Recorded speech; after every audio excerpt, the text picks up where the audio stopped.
The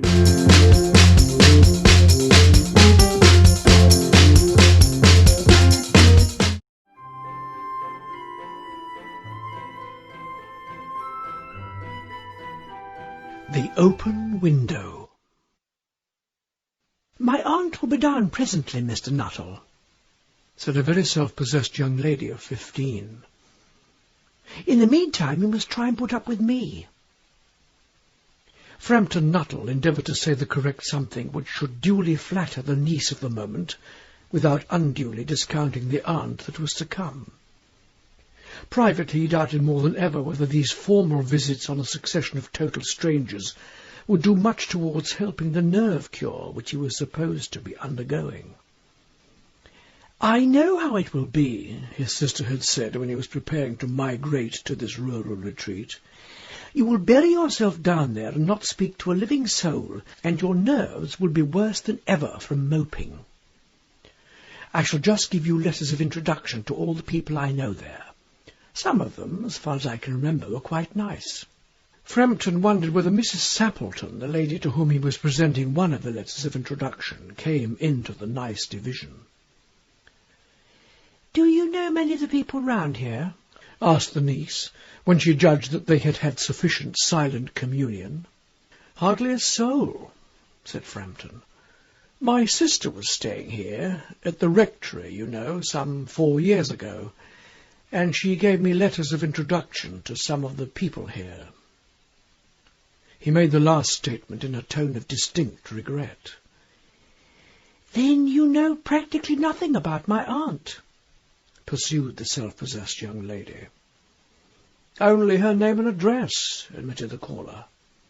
He was wondering whether Mrs. Sappleton was in the married or widowed state. An undefinable something about the room seemed to suggest masculine habitation. "Her great tragedy happened just 3 years ago," said the child. "That would be since your sister's time." "Her tragedy?" asked Frampton. Somehow, in this restful country spot, tragedies seemed out of place. "You may wonder why we keep that window wide open on an October afternoon," said the niece, indicating a large French window that opened onto a lawn. "It is quite warm for the time of the year," said Frampton. "But has that window got anything to do with the tragedy?"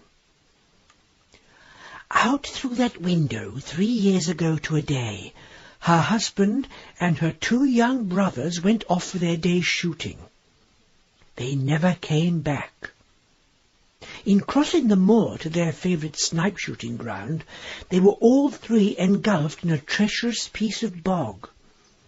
It had been that dreadful wet summer, you know, and places that were safe in other years gave way suddenly without warning. Their bodies were never recovered. That was the dreadful part of it." Here the child's voice lost its self-possessed note and became falteringly human. "Poor aunt always thinks that they will come back some day, they and their little brown spaniel that was lost with them, and walk in at that window just as they used to do. That is why the window is kept open every evening till it is quite dusk. Poor dear aunt! She has often told me how they went out, her husband with his white waterproof coat over his arm, and Ronnie, her youngest brother, singing, 'Bertie, why do you bound?' as he always did to tease her, because she said it got on her nerves. Do you know, sometimes on still, quiet evenings like this, I almost get a creepy feeling that they will all walk in through that window." She broke off with a little shudder. It was a relief to Frampton when the aunt bustled into the room with a whirl of apologies for being late in making her appearance. "I hope Vera has been amusing you," she said. "She has been very interesting," said Frampton. "I hope you don't mind the open window," said Mrs. Sappleton briskly. "My husband and brothers will be home directly from shooting, and they always come in this way. They've been out for snipe in the marsh today, so they'll make a fine mess over my poor carpets. So like you men folk, isn't it?" She rattled on cheerfully about the shooting and the scarcity of birds, and the prospects for duck in the winter. To Frampton it was all purely horrible. He made a desperate but only partially successful effort to turn the talk onto a less ghastly topic. He was conscious that his hostess was giving him only a fragment of her attention, and her eyes were constantly straying past him to the open window and the lawn beyond. It was certainly an unfortunate coincidence that he should have paid his visit on this tragic anniversary. "The doctors agree in ordering me complete rest, an absence of mental excitement, and avoidance of anything in the nature of violent physical exercise," announced Frampton, who laboured under the tolerably widespread delusion that total strangers and chance acquaintances are hungry for the least detail of one's ailments and infirmities, their cause and cure. "On the matter of diet, they are not so much in agreement," he continued. "No," said Mrs. Sappleton, in a voice which only replaced a yawn at the last moment. Then she suddenly brightened into alert attention, but not to what Frampton was saying. "Here they are at last," she cried. "Just in time for tea, and don't they look as if they were muddy up to the eyes?" Frampton shivered slightly, and turned towards the niece with a look intended to convey sympathetic comprehension.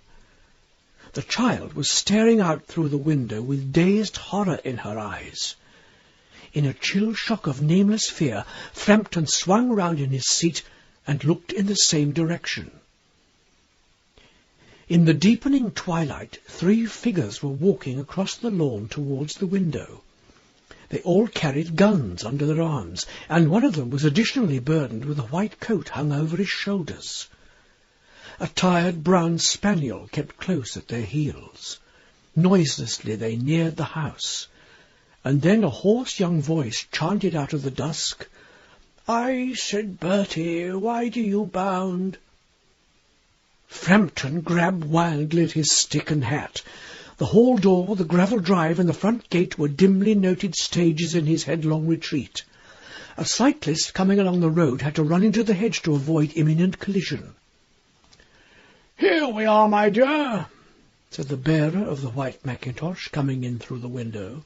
"Fairly muddy, but most of it's dry. Who was that bolted out as we came up?" "A most extraordinary man, a Mr. Nataly," said Mrs. Sappleton. "Could only talk about his illnesses, and dashed off without a word of goodbye or apology when you arrived. One would think he had seen a ghost." "I expect it was the spaniel," said the niece calmly. "He told me he had a horror of dogs. He was once hunted into a cemetery somewhere on the banks of the Ganges by a pack of pariah dogs, and had to spend the night in a newly dug grave with the creatures snarling and grinning and foaming just above him. Enough to make anyone lose their nerve." Romance at short notice was her speciality.